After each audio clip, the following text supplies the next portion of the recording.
तरह से हम लोग बाइल सॉल्ट का फॉर्मेशन यहाँ पर स्टडी किए। इसका समरी यह है, लीवर में प्राइमरी बाइल एसिड बनता है।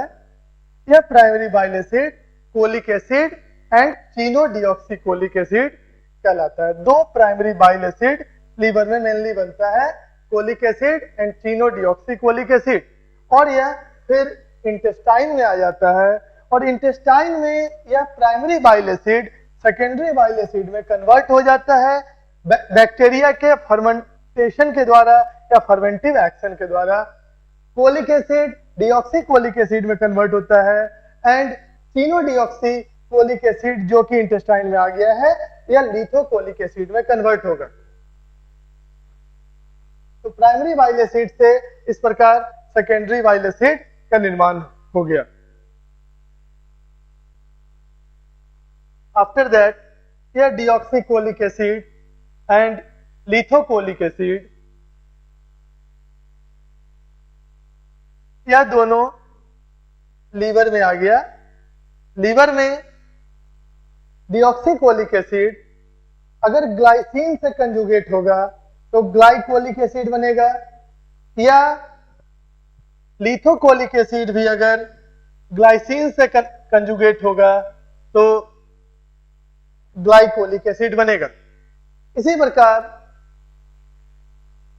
डिऑक्सीकोलिक एसिड एंड लिथोकोलिक एसिड जब टॉरिन से कंजुगेट हुआ तो यह टोरोकोलिक एसिड बनाया, एंड यह glycocholic acid Ga and taurocholic acid Ta जो लीवर में बन रहा है यह सोडियम एंड पोटेशियम से अटैच हो जाएगा और सोडियम और पोटेशियम से कंबाइंड करके ग्लाइकोकोलिक एसिड सोडियम ग्लाइकोकोलेट बनाएगा and taurocholic acid sodium taurocholate बनाएगा। उसी प्रकार पोटेशियम से जब glycolic acid and taurocholic acid combine करेगा तो ग्लाइकोलिक एसिड पोटेशियम से कंबाइन करके potassium glycolate and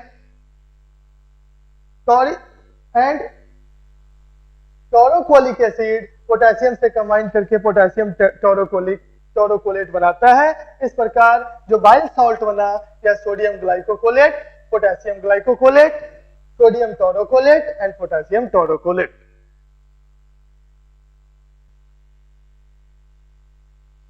Enterohepatic circulation of bile salt. Enterohepatic circulation is the transport of substance from small intestine to liver through portal vein.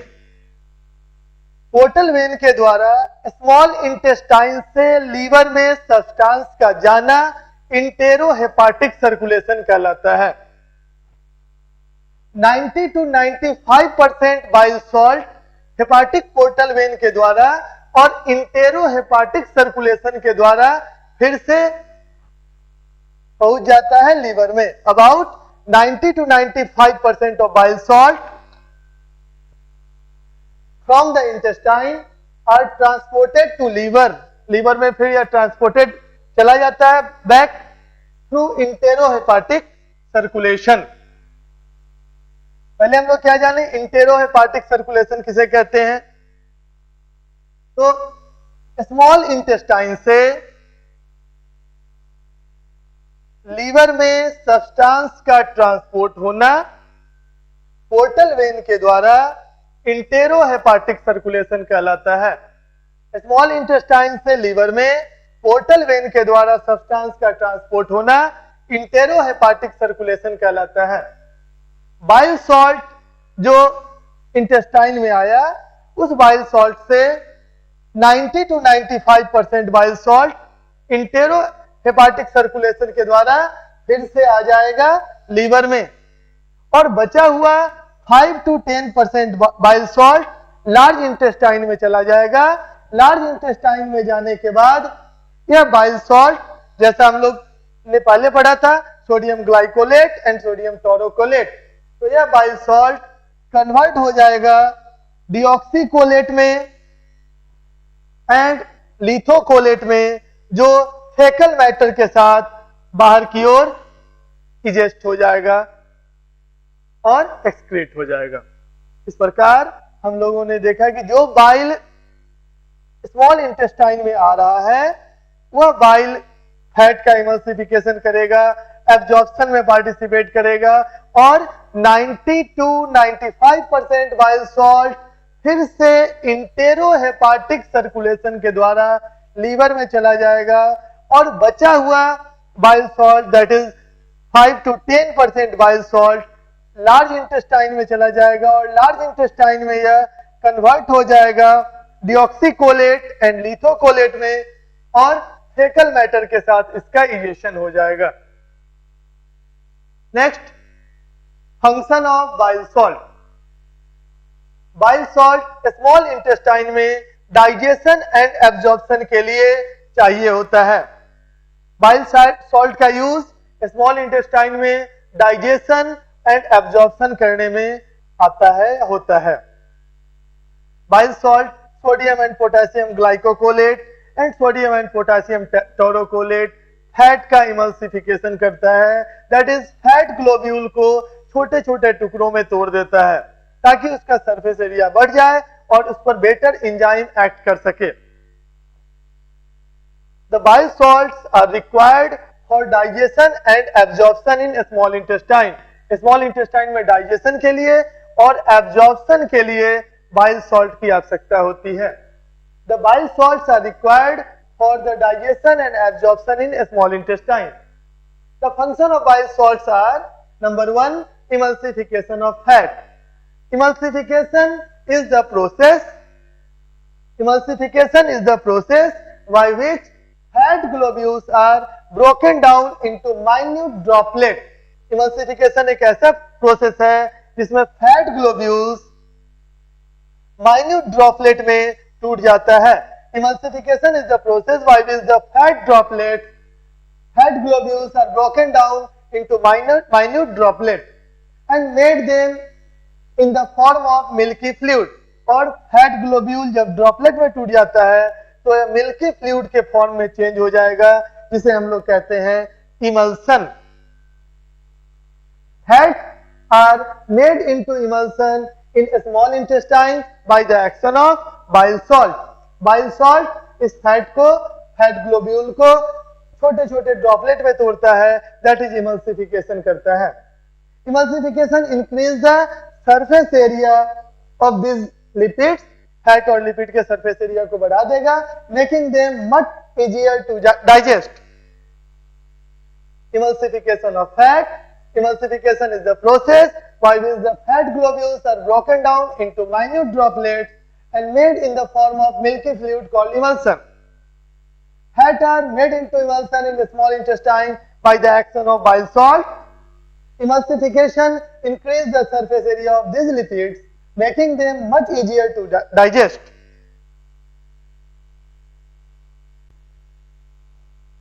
Unemulsified fat small intestine से large intestine में चला जाएगा और फेकल matter के साथ eliminate हो जाएगा।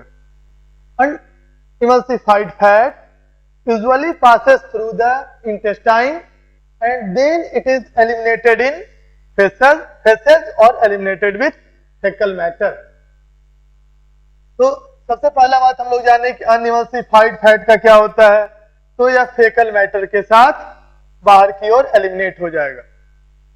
The lipolytic enzyme of the GI tract, gastrointestinal tract में पाया जाने वाला lipolytic enzyme means alimentary canal में पाया जाने वाला लाइपोलाइटिक एंजाइम जो मेनली निकलता है पेनक्रियाज से पेनक्रियाटिक लाइपेज के फॉर्म में एंड इंटेस्टाइनल जूस के साथ इंटेस्टाइनल लाइपेज के फॉर्म में, can not digest the fat directly fat को डाइजेस्ट नहीं कर पाता है because the fats are insoluble in water due to surface tension.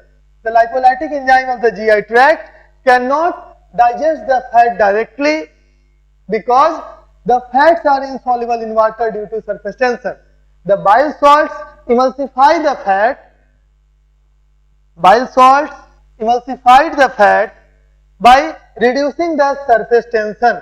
Bile salts fat को emulsify करता है, कैसे करता है, तो by reducing the surface tension of the fat due to their detergent action.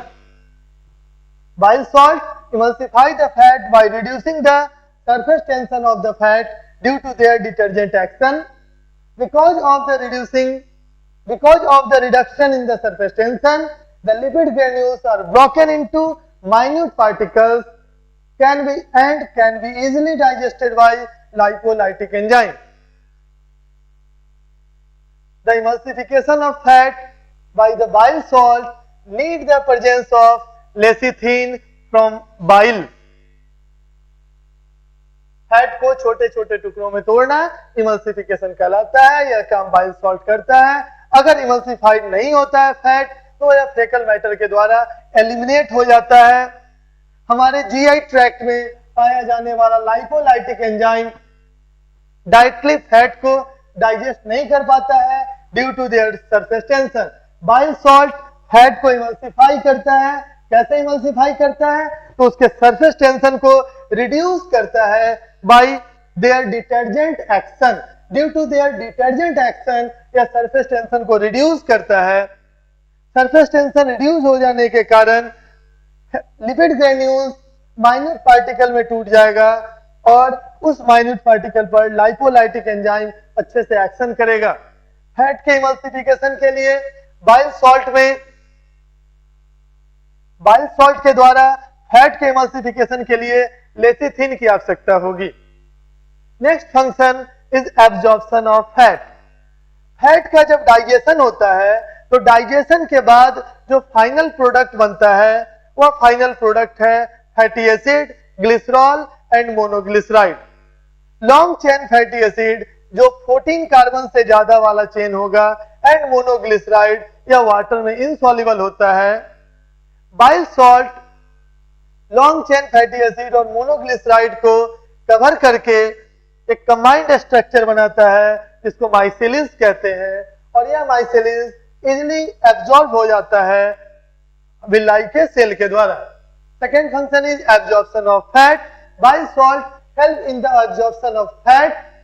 Bile salt helps in the absorption of digested fat from the intestine into the blood.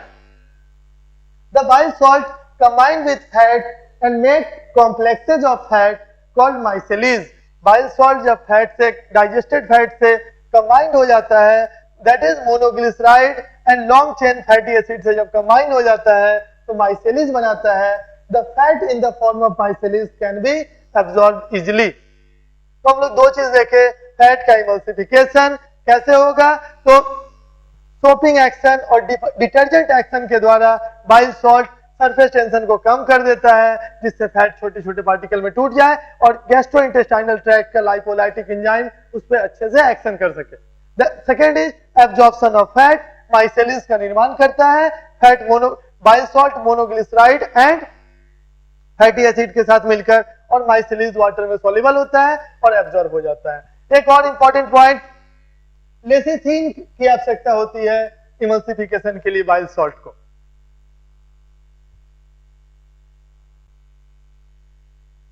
Third function of bile salt is choleretic action. The bile salt stimulate the secretion of bile from the liver. This action is called choleretic action. Bile salt liver से bile salt liver से bile के secretion को increase कर देता है और यह action choleretic action कहलाता है।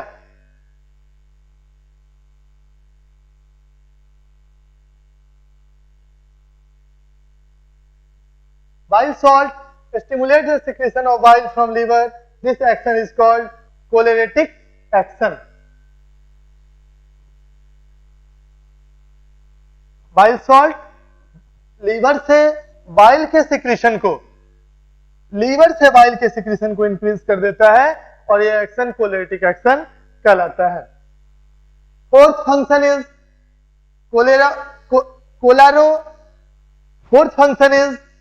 कोलागॉग एक्शन। कोलागॉग वह एजेंट है जो गॉल ब्लैडर से बाइल के रिलीज होने को कंट्रोल करता है। Cholagogue is an agent which increases the release of bile from the gallbladder. Cholagogue वह एजेंट है जो गॉल ब्लैडर को कॉन्ट्रैक्ट करवाकर गॉल ब्लैडर से बाइल को रिलीज करवाता है। पहला हम लोग देखे थे कोलेरेटिक, कोलेरेटिक में लीवर से बाइल निकलेगा एंड कोलागॉग एक्शन में एजेंट गॉल ब्लैडर में स्टोर्ड बाइल को रिलीज करेगा। Cholagogue is an agent which increases the release of bile from gallbladder into the intestine by contraction of gallbladder. Bile salt act as cholagogue indirectly. यह बहुत important point है कि यह कोलागॉग की तरह एक्ट करता है बट इनडायरेक्टली एक्ट करता है by stimulating the secretion of cholecystokinin hormone. Bile salt cholecystokinin hormone के सिक्रीशन को और सीसी के हार्मोन के सिक्रीशन को इंक्रीज करता है। सीसी के हार्मोन और कोलेसिस्टोकाइनिन हार्मोन रिलीज होगा डिओडेनम से और यह हार्मोन गॉल ब्लैडर को कॉन्ट्रैक्ट करके बाइल के सिक्रीशन को इंक्रीज करेगा। This hormone cause contraction of gall bladder and the release of bile. दो फंक्शन, रिलेटेड फंक्शन हम लोग देखे, कोलेरेटिक एक्शन लीवर से बाइल को रिलीज कराना and cholagogue action gall bladder से बाइल को रिलीज करवाकर इंटेस्टाइन में लाना। गॉल ब्लैडर से गॉल ब्लैडर को कॉन्ट्रैक्ट करवाना और बाइल को रिलीज कराना। तो cholagogue action that is bile salt indirectly cholagogue action करता है, या कोलेसिस्टोकाइनिन और सीसी के हार्मोन के सिक्रीशन को इंक्रीज करता है। यह हार्मोन गॉल ब्लैडर को कॉन्ट्रैक्ट करेगा और बाइल रिलीज होगा। And fifth function is laxative action. Laxative वह एजेंट है जो फेकल मैटर को रिलीज होने में हेल्प करेगा। Laxative is an agent which induce defecation और इजेशन। डिफेकेशन को इंड्यूस करने वाला एजेंट लैक्सेटिव एजेंट कहलाता है। Bile salt act as laxative by stimulating the peristaltic contraction of intestine. Bile salt laxative की तरह काम करता है और intestine के peristaltic action को increase कर देगा। Laxative action, laxative is an agent which induces defecation. Bile salt acts as laxative by stimulating peristaltic movement in the intestine. And sixth, prevention of gallstone formation. Bile salt cholesterol और lecithin को precipitate होने नहीं देता है, means उसको solution के रूप में बनाए रखता है जिससे गॉल स्टोन का फॉर्मेशन नहीं होगा। Bile salt prevents the formation of gall stone. Bile salt prevents the formation of gall stone by keeping the cholesterol and lecithin in solution. Bile salt के एब्सेंट में कोलेस्टेरॉल और lecithin precipitate कर जाएगा और gall stone का निर्माण करेगा। In the absence of bile salt cholesterol and lecithin precipitate and form gall stone. इस प्रकार हम लोग 6 फंक्शन देखे बाइल सॉल्ट का। पहला function emulsification of fat. Fat का इमल्सिफिकेशन डिटर्जेंट एक्शन के द्वारा करेगा, सरफेस टेंशन को रिड्यूस कर देगा फैट का, जिससे फैट टुकड़ों टुकड़ों में टूट जाए। दूसरा एब्जॉर्प्शन ऑफ फैट, मोनोग्लिसराइड और लॉन्ग चेन फैटी एसिड के चारों तरफ कवर करके माइसेलिस का निर्माण करेगा और फैट के एब्जॉर्प्शन में हेल्प करेगा। Third function choleretic action means liver से बाइल का निकलना। Fourth function indirectly cholagogue action means या कोलेसिस्टोकाइनिन हार्मोन को निकालता है और गॉल ब्लैडर से बाइल को रिलीज करने में मदद करेगा। फिफ्थ लैक्सेटिव एक्शन डिफेकेशन में मदद करेगा, पेरिस्टाल्सिस काउज करेगा and prevention of the gall stone formation.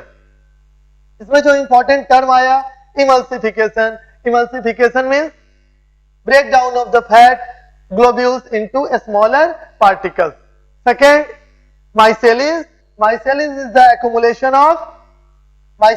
accumulation of monoglyceride, long chain fatty acid and bile salt.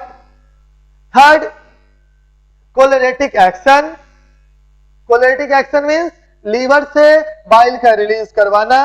Fourth, cholagogue action. Cholagogue एक ऐसा एजेंट है जो गॉल ब्लैडर को कॉन्ट्रैक्ट करके बाइल को रिलीज करवाएगा। Fifth laxative action.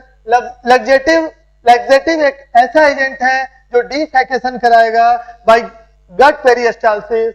And next prevention of gall stone formation, जब cholesterol और लेसिथिन प्रेसिपिटेट हो जाता है तो गॉल स्टोन बनता है।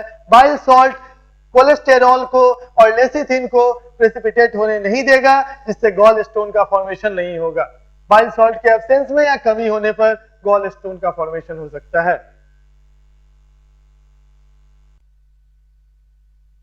Next bile pigment. Bile pigment bile में पाया जाने वाला एक्सक्रीटरी प्रोडक्ट है। बाइल पिगमेंट बाइल में पाया जाने वाला एक्सक्रीटरी प्रोडक्ट है। यह हीमोग्लोबिन के डिकम्पोजिशन से बनता है। बाइल में दो प्रकार का बाइल पिगमेंट बिलिरुबिन एंड बाइलिवर्डिन पाया जाएगा। बाइल पिगमेंट बाइल में पाया जाने वाला एक्सक्रीटरी प्रोडक्ट है। बाइल में दो प्रकार का बाइल पिगमेंट पाया जाएगा, बिलिरुबिन एंड बाइलिवर्डिन। यह बिलिरुबिन और बाइलिवर्डिन हीमोग्लोबिन के डिकम्पोजिशन से बनता है। ह्यूमन में पाया जाने वाला मेन बाइल पिगमेंट बिलिरुबिन होता है। Bilirubin is the major bile pigment in human being. Haemoglobin से बाइल पिगमेंट बनता है। रेटिकुलो एंडोथेलियल सिस्टम में ओल्ड आरबीसी का ब्रेकडाउन होगा। इस ब्रेकडाउन के फलस्वरूप जो हीमोग्लोबिन रिलीज होगा वह हीमोग्लोबिन ब्रेक होकर बाइल पिगमेंट में कन्वर्ट होगा। सबसे पहले old RBC reticulo endothelial system के द्वारा टूटेगा। रेटिकुलो एंडोथेलियल सेल के अंदर जब आरबीसी का ब्रेकडाउन होगा तो ब्रेकडाउन होने के बाद डिस्ट्रॉयड आरबीसी से हीमोग्लोबिन रिलीज होगा। यह हीमोग्लोबिन फिर टूट जाएगा ग्लोबिन और हीम में। रेटिकुलो एंडोथेलियल सिस्टम के द्वारा सेनाइल आरबीसी का ब्रेकडाउन होगा। ब्रेकडाउन होने के फलस्वरूप हीमोग्लोबिन रिलीज होगा जो हीम और ग्लोबिन में टूट जाएगा। फिर हीम आयरन और बाइलिवर्डिन पिगमेंट में ब्रेक होगा। हीम आयरन एंड बाइलिवर्डिन पिगमेंट में ब्रेक होगा और आयरन पूल में चला जाएगा। आयरन पूल में जाने के बाद आयरन का फिर से यूज हो जाएगा और यह जो पिगमेंट है बाइलिवर्डिन, यह पिगमेंट रिड्यूस हो जाएगा बाइलिरुबिन में। बाइलिवर्डिन पहले बना और बाइलिवर्डिन बिलिरुबिन में रिड्यूस हो गया। रिड्यूस होने के बाद यह रेटिकुलो एंडोथेलियल सेल से ब्लड में आ जाएगा और ब्लड में यह एल्बुमिन के द्वारा ट्रांसपोर्ट होगा। ब्लड में बिलिरुबिन को ट्रांसपोर्ट करने के लिए एल्बुमिन पाया जाता है। एल्बुमिन ब्लड प्लाज्मा में पाया जाने वाला प्रोटीन है।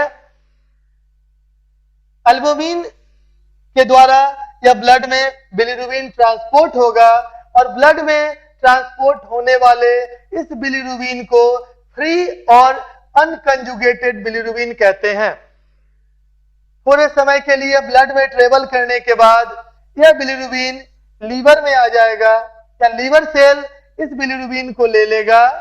लेने के बाद ग्लूरोनिक एसिड के द्वारा यह इसको अटैच कर देगा। अब इसको कहते हैं कंजुगेट बिलिरुबिन।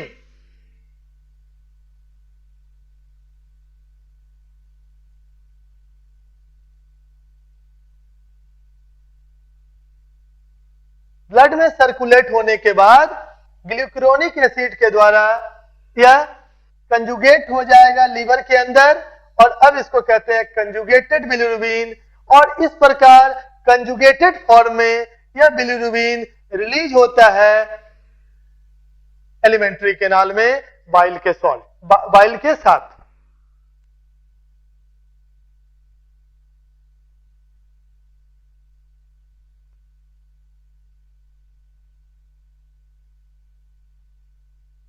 सबसे पहले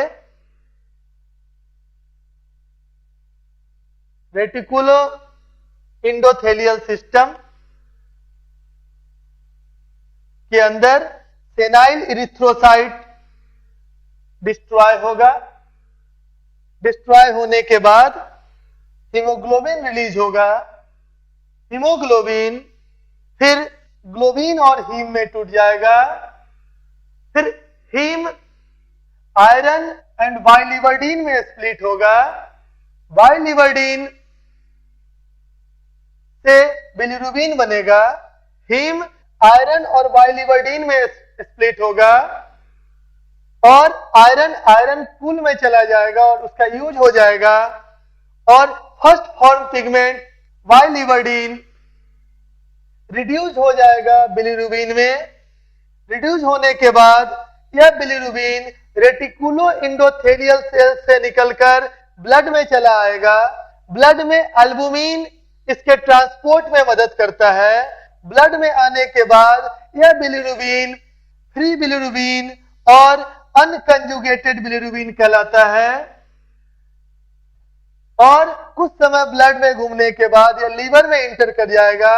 लीवर में आने के बाद ग्लूकुरोनिक एसिड के द्वारा यह कंजुगेट होगा और कंजुगेट होने के बाद अब इसको कहते हैं कंजुगेट और कंजुगेटेड बिलिरुबिन और फिर यह बाइल के साथ एलिमेंट्री कैनाल के थ्रू इसका इजेशन हो जाएगा और इजेशन के फलस्वरूप यह निकल जाएगा।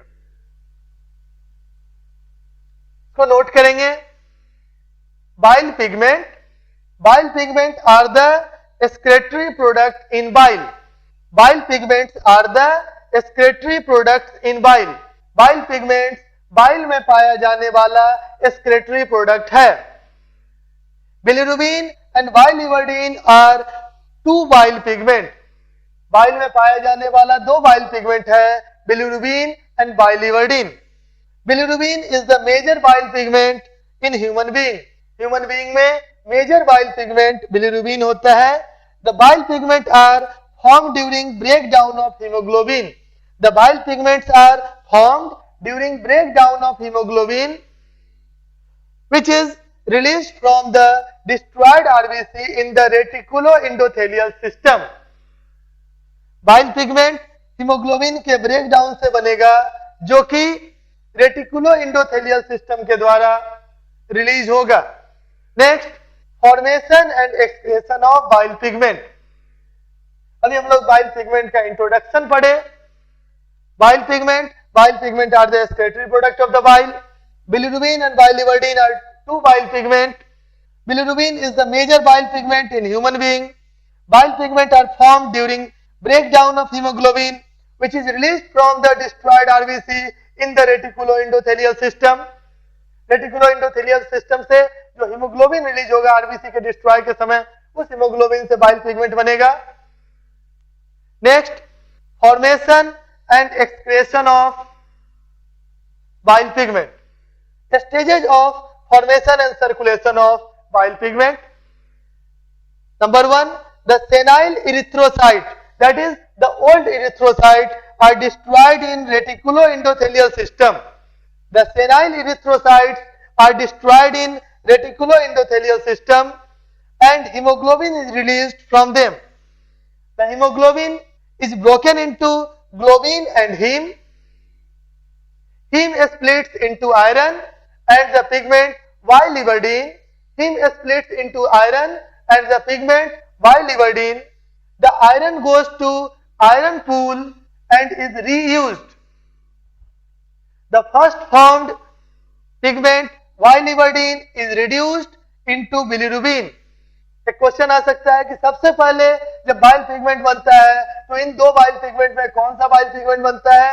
तो बाइलिवर्डिन बनता है और बिलिरुबिन बाइलिवर्डिन का रिड्यूस्ड फॉर्म है। The first formed bile pigment biliverdin is reduced into bilirubin. The bilirubin is released into blood from reticuloendothelial cell.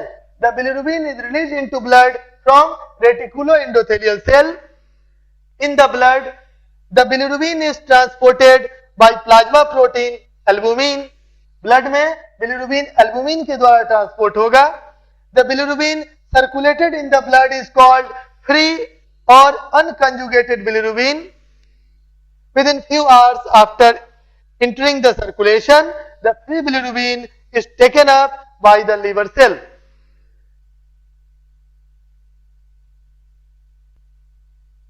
Liver cell में आने के बाद यह बिलिरुबिन कंजुगेट हो जाता है। जो बिलिरुबिन पहले फ्री था वह कंजुगेट हो गया ग्लूक्यूरोनिक एसिड के साथ, और कंजुगेट होने के बाद यह कंजुगेट बिलिरुबिन कहलाता है। लीवर में ब्लड से आ जाने के बाद यह फ्री बिलिरुबिन और अनकंजुगेटेड बिलिरुबिन कंजुगेट हो जाता है ग्लूक्यूरोनिक एसिड के साथ, और अब यह कंजुगेटेड बिलिरुबिन कहलाता है। यह कंजुगेटेड बिलिरुबिन बाइल के साथ इंटेस्टाइन में आ जाता है, और इंटेस्टाइन में आने के बाद 50% कंजुगेटेड बिलिरुबिन कन्वर्ट हो जाता है यूरोबिलिनोजेन में bye the action of intestinal bacteria. Intestine में आने के बाद 50% बिलिरुबिन और कंजुगेटेड बिलिरुबिन कन्वर्ट हो जाता है यूरोबिलिनोजेन में। 50% कंजुगेटेड बिलिरुबिन जो कि कंजुगेट हुआ है ग्लूक्यूरोनिक एसिड के साथ, वह इंटेस्टाइन में आने के बाद बैक्टीरिया के द्वारा यूरोबिलिनोजेन में कन्वर्ट कर दिया जाता है। कन्वर्ट होने के पहले सबसे पहले यह डीकंजुगेट होता है और फ्री बिलिरुबिन में कन्वर्ट होता है। आफ्टर दैट इस फ्री बिलिरुबिन को बैक्टीरिया चेंज करता है यूरोबिलिनोजेन में। सबसे पहले लीवर से कंजुगेट बिलिरुबिन इंटर करेगा इंटेस्टाइन में। इंटेस्टाइन में इंटर करने के बाद यह डीकंजुगेट होगा और फिर फ्री बिलिरुबिन बन जाएगा। यह फ्री बिलिरुबिन बैक्टीरिया के द्वारा रिड्यूस हो जाता है और रिड्यूस होकर यह यूरोबिलिनोजेन बनाता है। तो 50% का फेट आप यह देखें कि यूरोबिलिनोजेन बन गया। 50% कंजुगेट बिलिरुबिन डीकंजुगेट होकर यूरोबिलिनोजेन बन गया, और 50% बचा हुआ conjugated bilirubin hepatic portal vein के द्वारा, दैट इज इंटेरोहेपाटिक सर्कुलेशन के द्वारा फिर से लीवर में चला गया। बिलिरुबिन फ्री बिलिरुबिन ब्लड से लीवर में गया। लीवर में जाने के बाद ग्लूक्यूरोनिक एसिड के साथ कंजुगेट हुआ, कंजुगेट बिलिरुबिन कहलाया। फिर बाइल के साथ इंटेस्टाइन में आया। इंटेस्टाइन में आने के बाद डीकंजुगेट हुआ, फिर से फ्री बिलिरुबिन बन गया। यह फ्री बिलिरुबिन बैक्टीरिया के द्वारा रिड्यूस हुआ, और रिड्यूस होने के बाद यूरोबिलिनोजेन बना, और बचा हुआ 50% कंजुगेट बिलिरुबिन ब्लड के द्वारा एब्जॉर्ब हो गया, और फिर हेपाटिक पोर्टल वेन से, या ऐसे कह सकते हैं इंटेरोहेपाटिक सर्कुलेशन के द्वारा फिर से लीवर में चला गया। यूरोबिलिनोजेन जो बना है 50% का, मोस्ट ऑफ द यूरोबिलिनोजेन फिर से लीवर में जाएगा हेपाटिक सर्कुलेशन के द्वारा, इंटेरोहेपाटिक सर्कुलेशन के द्वारा। दैट इज जो भी आया था बिलिरुबिन 50% यूरोबिलिनोजेन बना, और इस 50% का मोस्ट ऑफ द यूरोबिलिनोजेन फिर से चला गया लीवर में। दैट इज कंजुगेट बिलिरुबिन भी गया लीवर में, और यूरोबिलिनोजेन भी लीवर में गया। और लीवर में आने के बाद फिर से दोनों मीन्स 50% जो कंजुगेटेड बिलिरुबिन गया था वह, और 50% और and most of the urobilinogen, यह दोनों फिर से आ जाएगा बाइल के द्वारा इंटेस्टाइन में। मोस्ट ऑफ द यूरोबिलिनोजेन तो लीवर में चला जाता है इंटेरोहेपाटिक सर्कुलेशन के द्वारा, बट 5% यूरोबिलिनोजेन किडनी के द्वारा एक्सक्रीट होता है, दैट इज किडनी में चला जाता है, और यूरिन के द्वारा यह बाहर निकलता है, रिलीज होता है। यूरिन के द्वारा बाहर रिलीज होने के बाद जब यह यूरिन एयर के संपर्क में आता है तो यह यूरोबिलिनोजेन ऑक्सीडाइज हो जाता है यूरिन में, और इसको कहते हैं यूरोबिलिन। मीन्स एयर से जब एक्सपोजर होता है यूरिन का तो यह यूरोबिलिनोजेन जो 5% यूरिन के द्वारा किडनी के द्वारा एक्सक्रीट हो रहा है या ऑक्सीडाइज हो जाता है यूरोबिलिन में। कुछ यूरोबिलिनोजेन फेकल मैटर के साथ एक्सक्रीट होता है एज स्टेरकोबिलिनोजेन और यह फेकल मैटर के द्वारा रिलीज होने के बाद फिर ऑक्सीडाइज होकर स्टेरकोबिलिन बनाता है। इस प्रकार हमने देखा कि सबसे पहले हीमोग्लोबिन जो कि आरबीसी के डिस्ट्रक्शन से रिलीज हो रहा था हीम और ग्लोबिन में कन्वर्ट हुआ, फिर हीम टूट गया आयरन में एंड बाइलिवर्डिन में, फिर बाइलिवर्डिन कन्वर्ट हुआ बिलिरुबिन में, बिलिरुबिन में कन्वर्ट होने के बाद यह ब्लड में सर्कुलेट होगा एज फ्री बिलिरुबिन, फिर ब्लड से लीवर में जाएगा, लीवर में जाने के बाद वह कंजुगेट होगा ग्लूकुरोनिक एसिड के साथ, फिर बाइल के साथ आ जाएगा इंटेस्टाइन में, इंटेस्टाइन में आने के बाद डीकंजुगेट होगा, डीकंजुगेट होने के बाद फिर बैक्टीरिया के द्वारा रिड्यूस हो जाएगा यूरोबिलिनोजेन में। 50% बचा हुआ कंजुगेटेड बिलिरुबिन फिर से हेपाटिक पोर्टल वेन के द्वारा लीवर में चला जाएगा और बाइल में रीएक्सक्रीट होगा।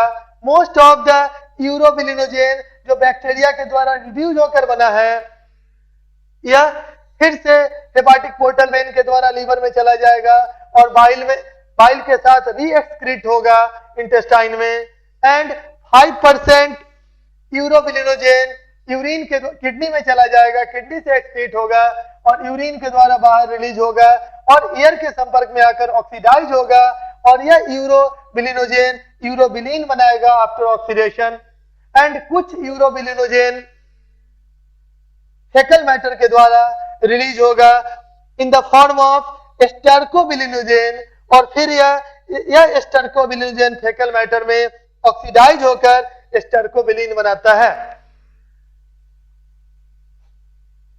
In the liver cell, it is conjugated with, in the liver cell, bilirubin, free bilirubin is conjugated with glucuronic acid in the form of conjugated bilirubin. The conjugated bilirubin is excreted into intestine through bile. Next, हम लोग पढ़ेंगे fate of conjugated bilirubin. In the intestine, 50% of the conjugated bilirubin is converted into urobilinogen by the intestinal bacteria. First, the conjugated bilirubin is deconjugated into free bilirubin, which is later reduced to urobilinogen. Remaining 50% of the conjugated bilirubin is reabsorbed or is absorbed into blood and enters the liver through the portal vein or enterohepatic circulation. From liver, it is re-excreted in bile. Most of the urobilinogen from the intestine enters liver via enterohepatic circulation or hepatic portal vein. Later, it is re-excreted through bile. About 5% urobilinogen is excreted by kidney through urine. In urine, due to exposure of air, the urobilinogen is converted into urobilin by oxidation. Some of urobilinogen is excreted in feces as stercobilinogen. In fecal matter or in feces, stercobilinogen is oxidized to stercobilin.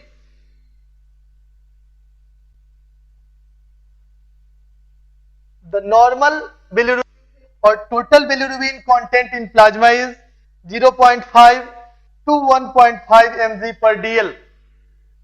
Normally ये 0.5 to 1 mg रहता है, यह एक range माना गया है 0.5 to 1.5 mg per dl. The normal bilirubin or total bilirubin content in plasma is 0.5 to 1.5 mg per dl. When it exceed 1 mg per dl, जब ये 1 mg per dl से exceed करता है, the condition is called hyper bilirubinemia. When it exceeds 1 mg per dl, the condition is called hyperbilirubinemia. When it exceeds 2 mg per dl, जब यह 2 mg per dl से exceed कर जाता है, jaundice occur, jaundice में bilirubin level 2 mg पर decilitre से increase कर जाएगा। तो ये था बाइल पिगमेंट। बाइल का एक और फंक्शन है, bile inhibit growth of certain bacteria in the lumen of intestine bye it's normal detergent action. Bile pigment हम लोगों में पाया जाने वाला bilirubin, normal content 0.5 to 1.5 mg पर डेसीलीटर इन प्लाज्मा। अगर 1 mg पर डेसीलीटर से इंक्रीज करता है तो इस कंडीशन को कहते हैं हाइपर बिलिरुबिनेमिया। और 2 mg पर डीएल से इंक्रीज कर जाएगा, ऐसा जॉन्डिस में होता है। बाइल हमारे इंटेस्टाइन के ल्यूमेन में डिटर्जेंट एक्शन के कारण बैक्टीरिया को ग्रो नहीं होने देगा। द नॉर्मल बिलिरुबिन और total bilirubin content in plasma is 0.5 to 1.5 mg per dl. When it exceeds 1 mg per dl, the condition is called hyperbilirubinemia. When it exceeds 2 mg per dl, jaundice occur. Bile inhibit growth of certain bacteria in the lumen of intestine by its normal detergent action.